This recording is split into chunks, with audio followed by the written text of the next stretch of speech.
encontrei a quem busquei, quem faz feliz meu coração. Tua palavra, teu corpo e sangue, o teu amor. Proclamação do Evangelho de Jesus Cristo segundo Marcos. Glória a vós, Senhor. Naquele tempo, Jesus chamou a multidão para perto de si e disse: Escutai todos e compreendei. O que torna impuro o homem não é o que entra nele, mas vindo de fora, o que sai do seu interior. Quem tem ouvidos, ouça. Quando Jesus entrou na casa, longe da multidão, os discípulos lhe perguntaram sobre essa parábola. E Jesus lhe disse: Será que nem vós compreendeis? Não entendeis que nada do que vem de fora entra numa pessoa pode torná-la impura? Porque não entra em seu coração, mas em seu estômago, e vai para a fossa. Assim, Jesus declara que todos os alimentos eram puros.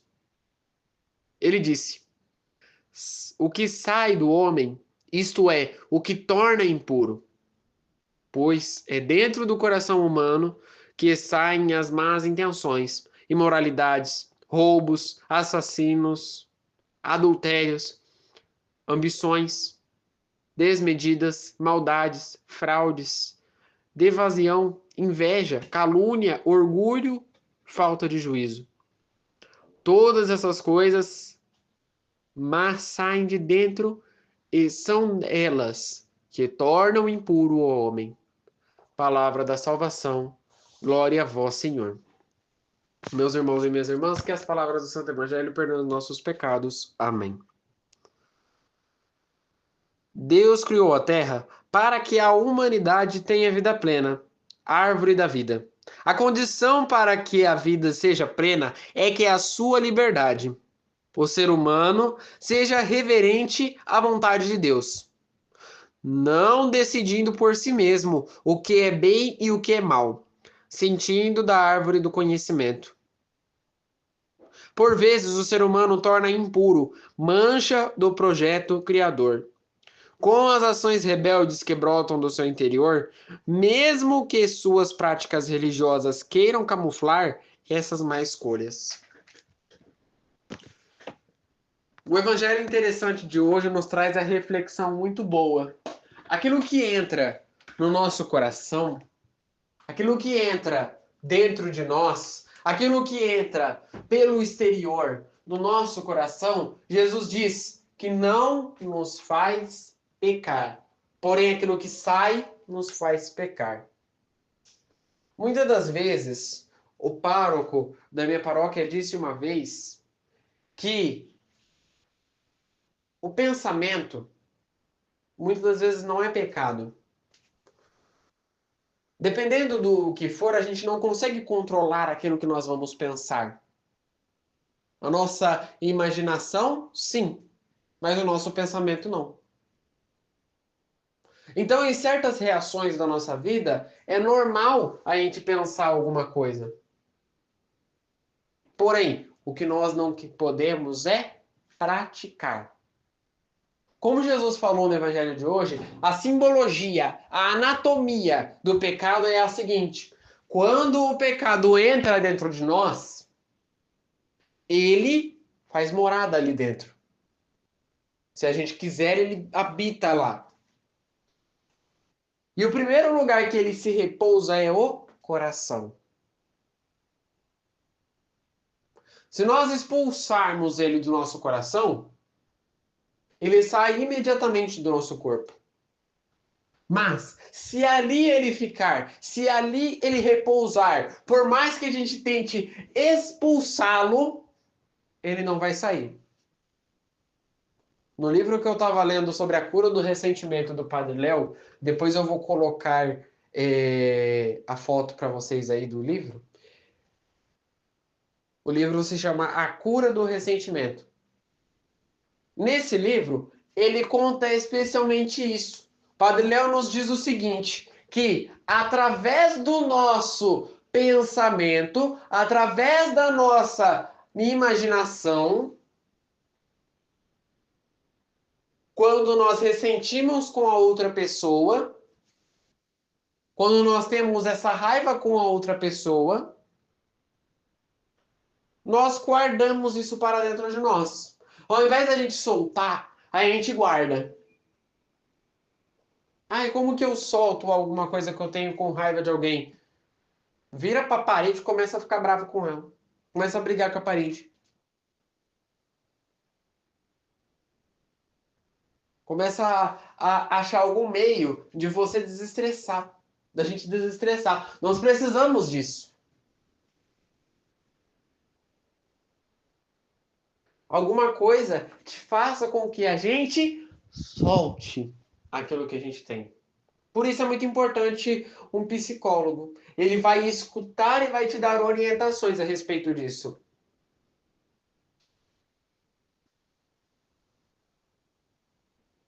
Ou talvez Deus. Ele vai te escutar e vai te dar orientações a respeito disso. E ele está disposto para escutar a raiva que você tem.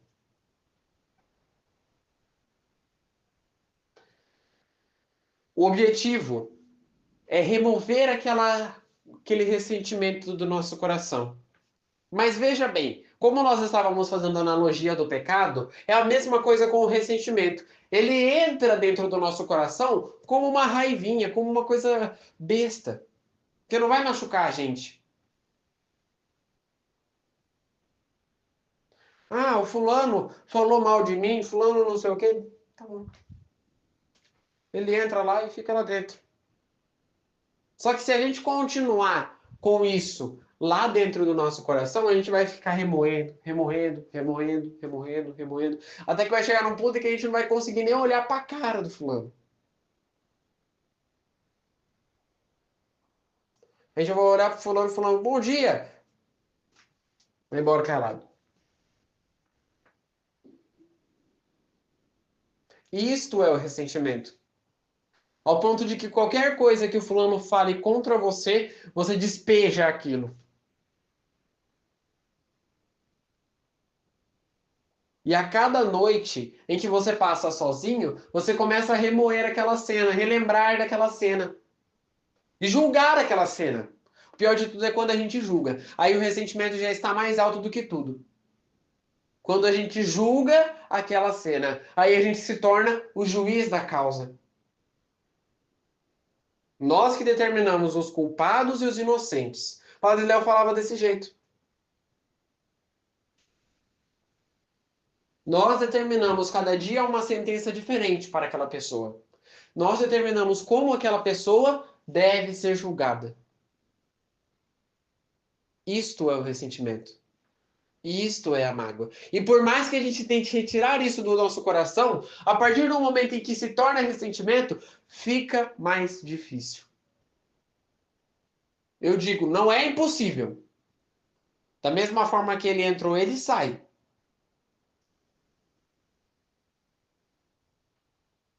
Mas é difícil. Porque o ressentimento, para ele sair do nosso coração, precisa de uma coisa muito, muito forte e muito difícil. Que nenhum de nós conseguimos. Reconhecer que eu preciso expulsar aquela mágoa da minha vida. Não é o outro que vai dizer não. É você que tem que dizer isso. Somos nós que precisamos dizer: eu preciso remover esse ressentimento do meu coração.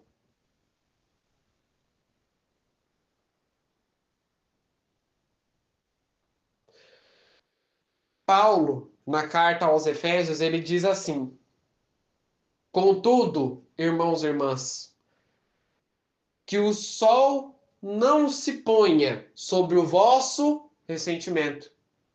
Não deem lugar ao encardido. Não deis lugar ao demônio.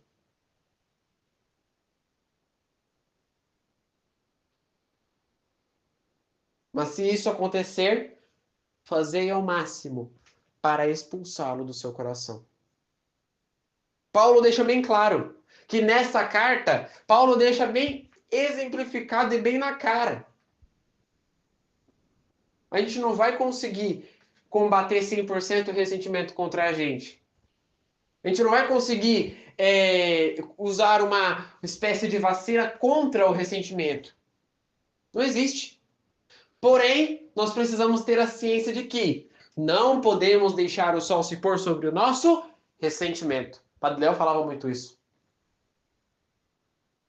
Novamente utilizando o exemplo dele. O que o sol faz? Ilumina, dá vida, faz as plantas crescerem.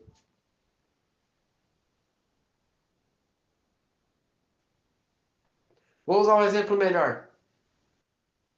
Quando a gente machuca, quando a gente, sei lá, às vezes a gente ralou, fez um ralado. Na hora a gente não vai sentir porque o sangue está quente. É como se o sol estivesse iluminando. Porém, quando o sangue esfria, aí vem a dor. Assim é o nosso ressentimento. Enquanto o sol está alto, a gente não sente. Ah, é só uma briguinha besta, deixa quieto. Mas quando o sol vai repousando, começa o ressentimento, começa a mágoa, começa a tristeza, começa a ira. Não podemos deixar o sol se pôr. Não podemos deixar jamais o sol se pôr. Paulo deixa bem claro isso. Não deixe o sol se pôr sobre o vosso ressentimento. Não dei lugares ao encardido.